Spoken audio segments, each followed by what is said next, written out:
Welcome to Solvetic, your channel to always learn technology easily. Below in the description, you will find useful links we used in this video.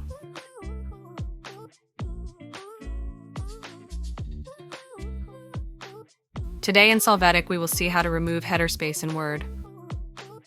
Open your Word document. There, see at the page header. Now double-click on the header. From the menu, Header and Footer in the field Header from top, set the new space to use.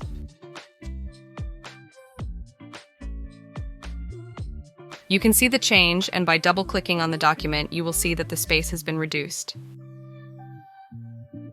Hey, remember to subscribe Solvetic channel.